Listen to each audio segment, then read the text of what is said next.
here we go. Now, this is the big picture for reviewing for the semester. We're going to do this today and tomorrow. This is not something where we're going to get all the hairy, scary details. This is something where we're going to go over just the large areas. So, we started the year, and people at home, you're going to get a copy of this review sheet, which I just gave the guys in class. It's got everything that's up on the board here with a couple little exceptions we'll mention. And it's going to have everything that's going to be on the board tomorrow up there. So we started studying, and the first thing we said was when you're beginning to look at history, you have to understand that people see things with blinders on. They see things differently. And we talked about a frame of reference and a point of view. And a frame of reference is based on what? Where you are. Where a person is. And the example I gave was if you have somebody, there's a ship leaving port, and you have somebody standing on the dock or somebody standing on the front of the ship, and the ship leaves. They're going to see completely different things, even though they're watching the same event at the same time. The person on the dock will see the ship go off, get small, and disappear. The person on the ship will see the ship remain the same size, but the dock will appear to get smaller and eventually disappear. They're seeing the same event at the same time, but they're seeing it differently based on where they are. We're calling that frame of reference. Point of view, we said, was seeing things differently based on now who a person is, experience, knowledge, education, gender, size. What's your background? Do you come from a family where you're the only child, or are you one of six? Are they all brothers, all sisters? Do you live with your grandparents? Do you live with your aunt and uncle? Do you live with your mother and father? Just your mother, just your father? Do you live in a house? Do you live in a condominium? Do you live in an apartment? Do you live in a hovel at the side of a road? It's all going to make a difference on how you're going to see the world, your religion, your ethnic background. So that's point of view. And remember, you have those blinders on. Everybody does. So when you look back at history, you have to recall, I got to move my blinders off, because people back then lived in a different world and they saw things differently. So we can look back now and say, oh, they should have done this and they should have done that, but we're living in a different world and looking back. Okay, we started off with the age of discovery, and we said the oceans started off as barriers. That is, they stopped people from going anywhere until they developed these enormous sailing ships. Now, you're going to get a series of review sheets for the exam. And remember, we're not that far from the exam. There's next week, there's Monday, there's the exam. So it's coming up in about a week and a half. So be prepared, we're getting into this now. In the review sheets you'll get next week, we'll go into more detail. Right now, this is just the big picture stuff.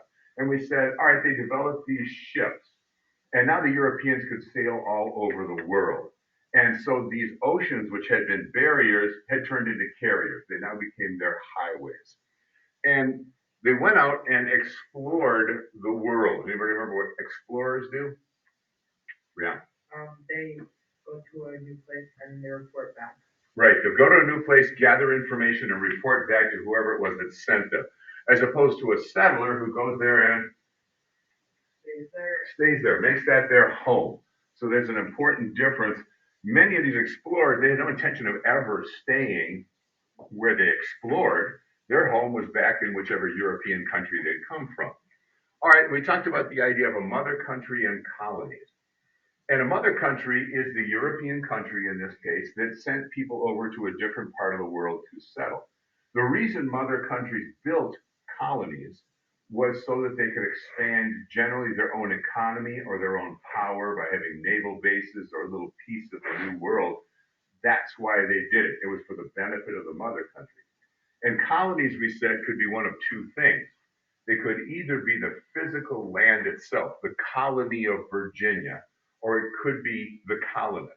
When the king said the colony of Massachusetts is in rebellion, he didn't mean the dirt, he meant the colonists. Okay, we talked about Indians or Native Americans. The big lesson there was they are human. There was millions of them in the new, a couple of million of them in the New World. And they were so varied in what they did. I mean, they lived from the equator to the poles practically, and they had very different lifestyles. Some of them were led by women, some led by men, some led by a council, some led by a tribe. There were horse cultures after the Europeans arrived on the Great Plains. There were fishers, farmers, warriors, peaceful people. They were very different. And the thing you have to remember is you can't group them all together. That idea of Indian culture teaches is nonsense because it's too big a term. There is no Indian culture. Grant them their dignity and their different societies. All right. We talked about the idea that they did have empires. Now, some people get the idea that the Europeans came over here and there were a bunch of primitives scratching in the dirt. But some of these people have built enormous cities and highway systems, bridges, dams. They had all kinds of things. And they had built these empires. Anybody remember what allowed them to do that? To be so wealthy and successful was trade. Okay, trade. All right. And we mentioned culture areas. Culture areas are geographic places where people live in about the same way. We said we're Midwesterners, so we all get it. There's a forecasted chance of snow this weekend. So we know we're in Wisconsin, and the people in Minnesota and Michigan, Illinois, and Indiana all get that too. That means we ought to know where our gloves are. We ought to know where our winter hat is. Maybe we have a big thick coat, a snow shovel. Now, if you went down to Key West, Florida, Miami, or Galveston, Texas, they're not going to have a snow shovel or a big thick winter coat because they don't live in that kind of a culture area. All right. We also have the English colonies. Now, you're going to have to know the 13 English colonies, the original 13 United States, of course, and proper spelling, no order. Which was the first one? Virginia. That's the only thing I'd ever ask you about was where was the first one? What was the first settlement in Virginia? Jamestown. What year? 1607. All right. We talked about what gentlemen were. Anybody remember what gentlemen were? Oh, give me somebody new. Yes, ma'am.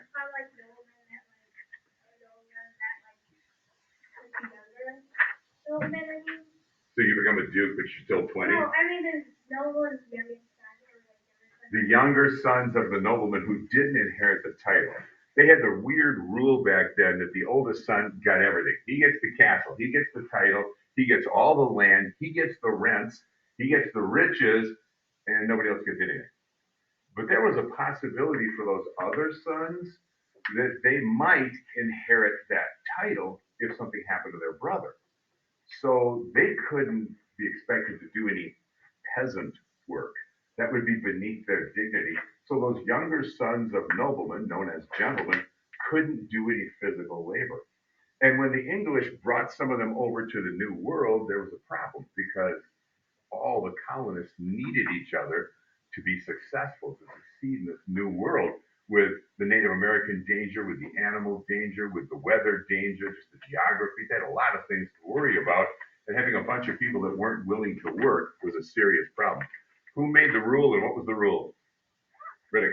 John Smith said, if you don't work, you don't have to leave. Right. John Smith said if a person doesn't work, that person isn't fed. So the gentleman right away had to change everything about their European background. That's critical because that's what made the United States, the New World, something different than Europe, the Old World. Was that over there, it's only important who's your daddy. My daddy's a count, I don't have to work. Over here in the New World, my daddy's a count, but if I don't work, I starve. So all of a sudden it becomes people having to be independent and foster their own way. Okay, we talked about the starving time. When John Smith, the man who had made that rule, was injured and had to go back to England, there were a lot of the gentlemen there who just stopped working. Well, that fool's gone. We can get back to the European way of thinking. But they didn't put in enough crops. They didn't take out enough crops. They didn't go hunting, get enough food put in. The Indians turned into enemies, wouldn't allow the colonists out of Jamestown. And as a result, there wasn't enough food. So they had to starve over the course of the winter, 1609 to 1610. That was the starving time. They didn't have enough food. They couldn't go out and hunt. The natives wouldn't allow them to. So that was kind of a disaster. They decided to abandon the colony. When they left, they went to remember the mouth of Chesapeake Bay, right as who was coming in with new supplies? Lord Delaware was coming in, the new governor, and he had more colonists, not gentlemen, but craftsmen, people that would really help the colony. And so Jamestown was restarted. We talked about the labor systems that they had in the colonies. They had three in particular that was a little more specific to the colony. There were apprentices. An apprentice is a boy at the time, later girls, but at this time was only a boy who worked for a master craftsman for a certain number of years. Could be 5, 7, 9, 12, just depended on what the agreement was. They worked for a certain number of years and they were taught the craft, but they weren't paid. The only thing they received was they received a place to stay, food, and clothing. But they learned that craft, and that would allow them to fend for themselves for the rest of their lives. The second kind of laborer was an indentured servant, and that was somebody who already knew the craft, would come over to the new world and agree to work again for a set number of years in exchange for the cost of the voyage to America, and it was expensive to get over to the new world. Then the third labor system was slavery. That's when people are owned like property, bought and sold. They're paid nothing. They're simply used like farm animals. And we talked about, you can call it either the triangle trade or the triangular trade or the Atlantic slave trade. Those are all exactly the same thing. They're completely interchangeable. You have to know about the 13 colonies. You have to be able to list them, spell them correctly. And it is important that you know basically the origins of those colonies. The biggies. Why was Virginia started? Do you remember? As a business. Remember the Virginia Company? That was just a business. Then you know there were some religious ones. The Catholics had Maryland. The Puritans had most of the New England colonies. The Quakers had Pennsylvania. So just some of the basics. Georgia was started, who were the original colonists? People in debtor's prison, right. All right, good. And we talked about religion. I'll go over that in a minute, but the big thing is we move slowly through religious toleration. People like the Puritans didn't want anyone else in their colony except other Puritans. Then you got a little bit more accepting, like the Quakers in Pennsylvania welcomed any Christian. Then we moved all the way over to what we have today, which is broad religious toleration. So as long as someone is not doing something so extreme, like we couldn't have a fundamentalist Mayan here who's doing human sacrifice on a pyramid, we would really allow that. But, pretty short of that, anything will go as far as religion. We're not going to choose for you, you don't choose for us. All right, we talked about the English Civil War. Started off with James I, who was a high Anglican. Remember, high Anglican means he likes the fancy smells and bells like Catholics do. Stained glass windows, fancy vestments, uniform on the priest. Maybe a gold chalice, beautiful music. They burn incense and it smells good. So that smells and bells. And James I liked this stuff, and he was in charge of the English church. He argued with a group of people called the Puritans, who wanted to stay in the church, but who wanted to get rid of all that fanciness. Just have a plain room, a minister, and the Bible. When he passed away, his son Charles I became king, and the argument became so heated between the Puritans and Charles I that there was actually a war which Charles's army lost, and he was beheaded in 1649. Well, someone had to take charge of running England. That would be a man named Oliver Cromwell, who had led the Puritan army. And Cromwell became the Lord Protector of England for 11 years. He would not take the title of king because he said, that's too worldly. I'm a Puritan.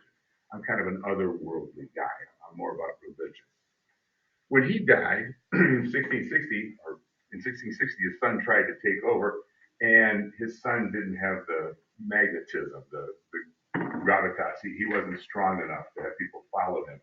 And so somebody had to run England. They went back to the older son of the last king. Last king had been Charles I. His older son was Charles II. In 1660, he was put back onto the throne. That event is called the Restoration. A king restored to the throne after Puritan rule. Yeah, buddy. So Charles II was the guy protected by the Catholic lords? Yes, Charles II was the man who had been protected by the Catholic lords. while the Puritans were in power. Yes. When was Oliver Cromwell, like, when did he die? It was 1649 to 1660 when the Protectorate was, when the Puritans were in charge. Yeah. Well, Charles II, when he was sick, ready to die, he converted to the Catholic religion. Now remember, he was a young man when the Catholic lords had taken him away to Catholic places. He knew his life had been saved by them. He'd grown up with them. He was fond of them. And it seemed only natural he converted on his deathbed. But that scared all of the Anglican lords because the King of England, or the Queen of England, the monarch of England, is the head of the Anglican Church, the Church of England. Now, how can a person be the head of one church yet be a member of another one? They couldn't stand that. So he passed away. They didn't have to deal with him. But the next person in line, Charles II, had no children that could take the throne. So James II, his younger brother, that would be the younger son of Charles I, James II took the throne. But James II, his wife was openly Catholic. She said, I'm a Catholic. I'm not doing anything about it. I don't care what my husband's job is. And of course, her husband's job was to be king and head of the Anglican Church. Well, since he had this openly Catholic wife, since his brother had converted on his deathbed, people were pretty sure that he was himself a Catholic. So the Puritan or the Protestant ministers the Protestant lords wanted to get rid of James II. They forced him to abdicate, which means to give up the throne forever. And that is called the Glorious Revolution. It was glorious because they got rid of a king without there being any battles, any war. So James II abdicates. He leaves. Who's going to take over? The next person in line is the sister of Charles II and James II. That would be their sister, Mary. Mary, therefore, was the daughter of a king, Charles I, and there's no danger of her being a Catholic because she had been married at a very early age to a good Dutch Protestant named William of Orange. And so William and Mary were offered the throne. They just had to do one thing. They belonged to the Dutch church. And so the Anglican ministers said, or Anglican nobles said, all you have to do is convert and join the Church of England instead of the Dutch church. And then, boom, you could be king and queen of England. So they did that. They took over. All right. We had a big, long discussion about the rights of the English. And we began with the divine right of kings.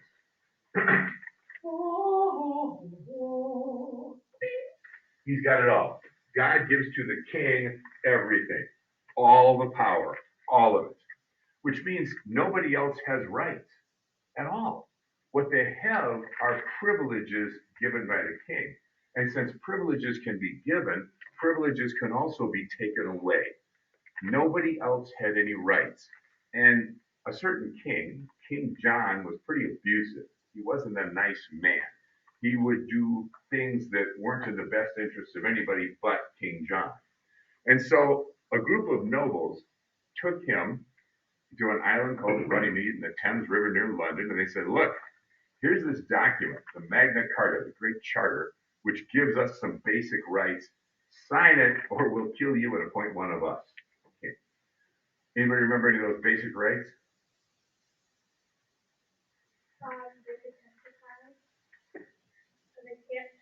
They can't be forced. A person can't be forced to testify against himself.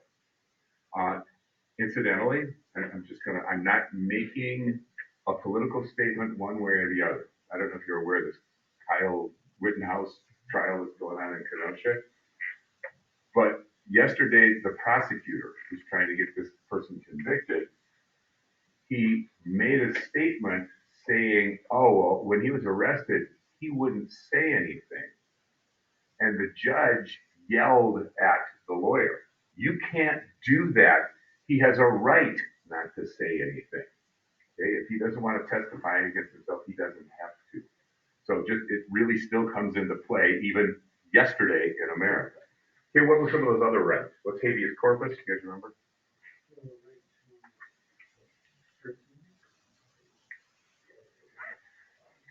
No, what is it? Right to know what they're charged The right to know what a person is charged with.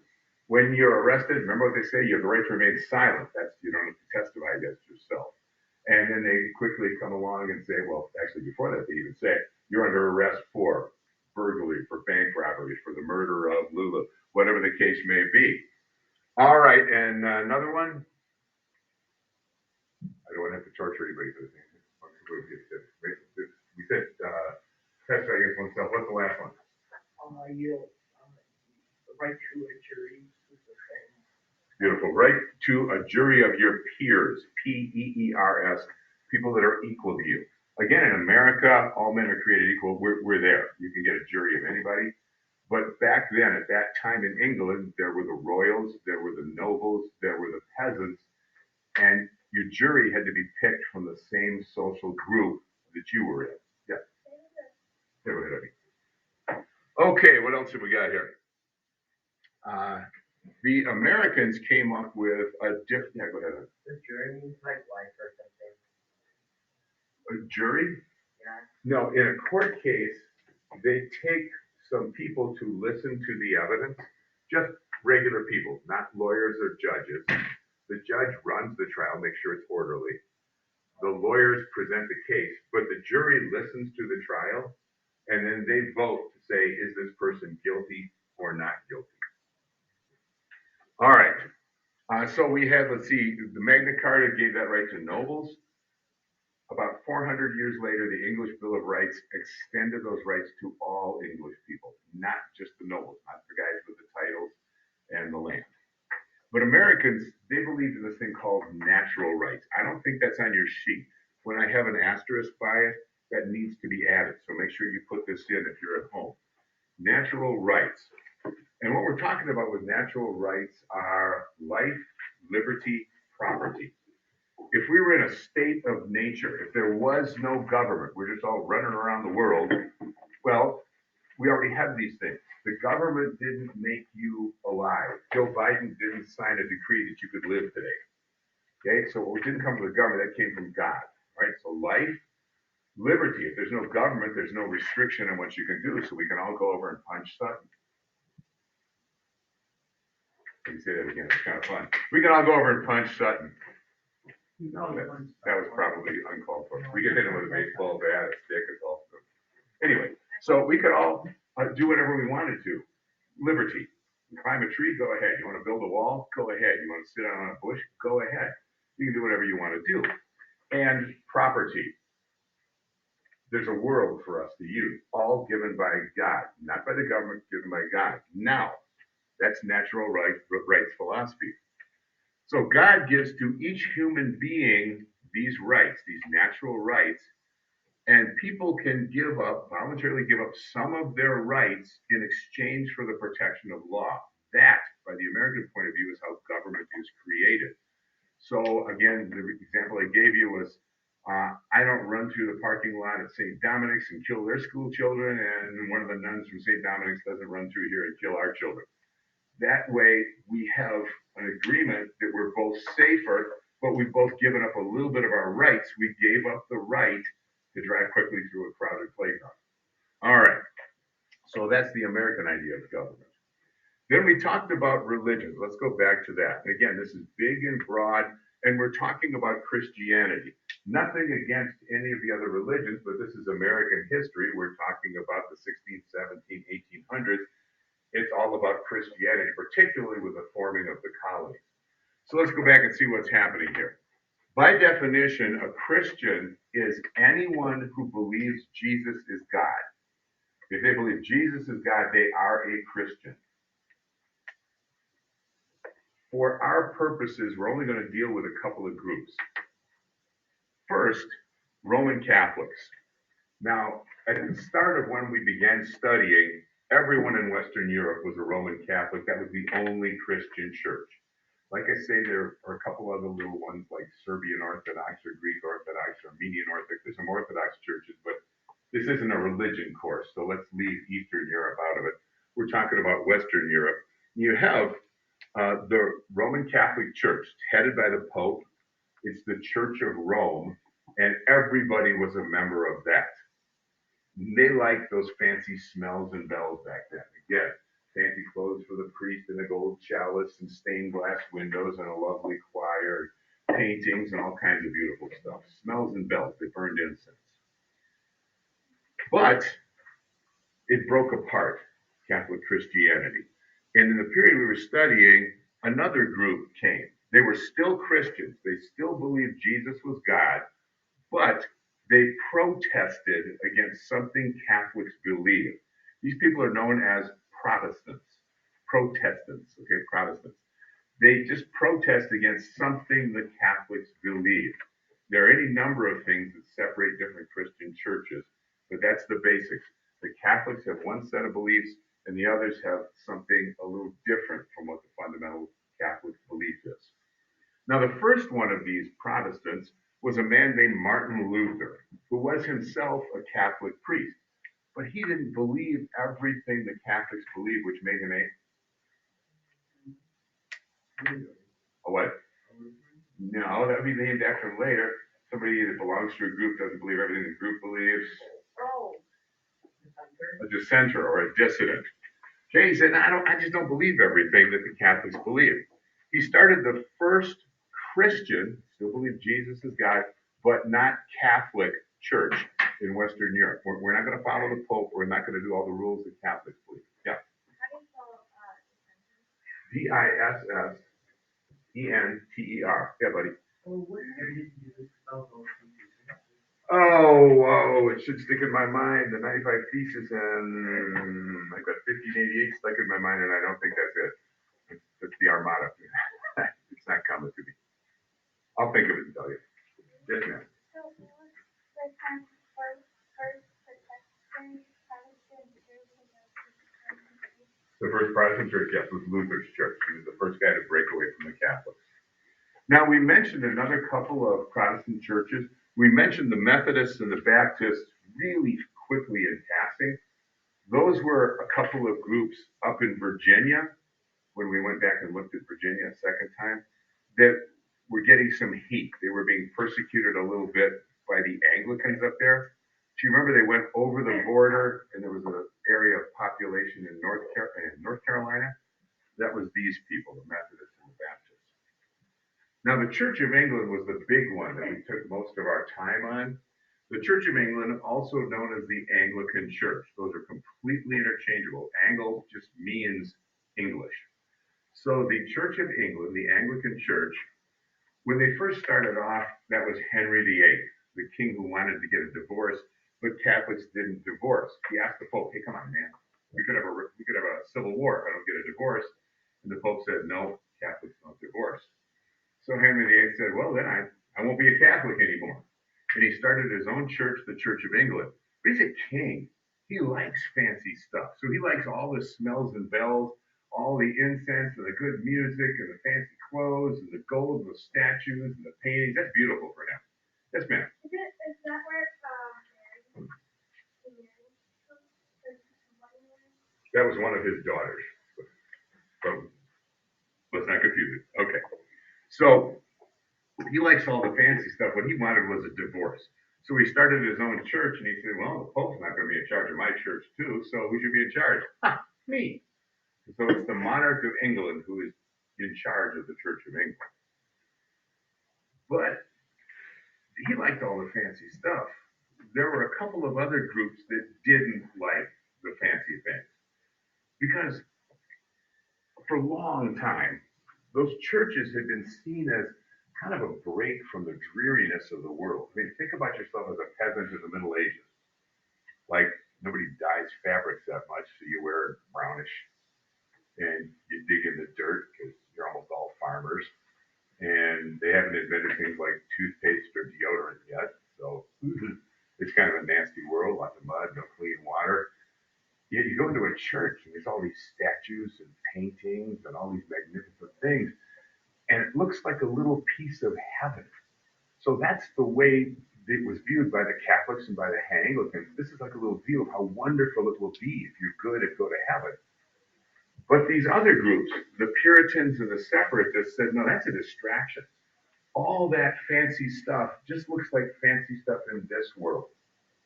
So what we want is to get rid of that. We just want a plain room, a minister, and a Bible. And if we have that, then we can get closer to God. Get rid of all the distractions, all the incense and the music and such. Just a plain room, a minister, and a Bible. And these two groups, the Puritans and the Separatists, were almost the same in their beliefs, a little different. The Puritans, just like their name suggests, wanted to purify the Church of England. They wanted to get rid of the fanciness and just make it a better church, but stay in it. The Separatists, also known as the Saints, and these would be the guys, some of whom would become the Pilgrims with a capital P. The Separatists liked the idea of making it simple also, but they said the Church of England itself, it's too corrupt with the fanciness, just like the Catholics. We don't want to be involved there. We want to go separate and start our own church with just a minister, a plain room, and a Bible for our services. And the only, is that a hand signal or are you just shaking it? Oh. Yes, sir. Since the Puritans were kind of like rebel and then separate That's fantastic. That's very close to what it is exactly. Because the Puritans was like a rebellion. They wanted the church to change the way it did something. And the Separatists were kind of like a revolution. We want to throw that government off. And that's fantastic, Jane. That was great. Wow. Wow. No kidding. Let's all point at him and go, wow. Wow. Wow. Okay, all right. The only other Christian church that I mentioned was the Society of Friends, known as the Quakers. And it did write down, again, this has got the asterisk, so this isn't on your sheet. Make sure you write it down. Yes, honey. They are still Christians. They are still Protestants. Yes, honey. The Quakers had tenets, T-E-N-E-T-S. That means really core, basic beliefs. They stated them out. And remember, they had everyone is their friend. Everyone is their equal.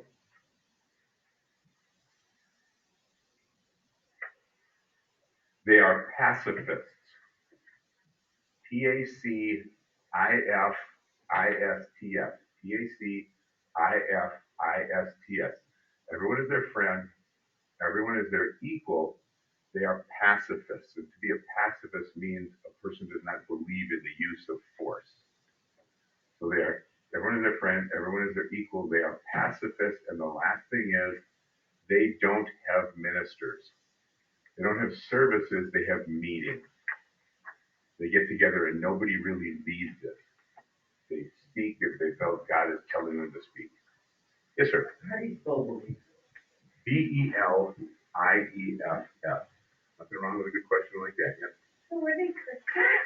They are Christians. They are Protestants. They believe Jesus is God, but they're not Catholics. That makes them Protestant. And they're Protestants. Protestant Christians. Yes, sir. A tenet is a basic belief. Yes, son. Did Mary die? She did not start the Quaker religion. When she went back to England on a visit, she was introduced to it and converted. But it was already up and going in England. Okay. Holy smokes.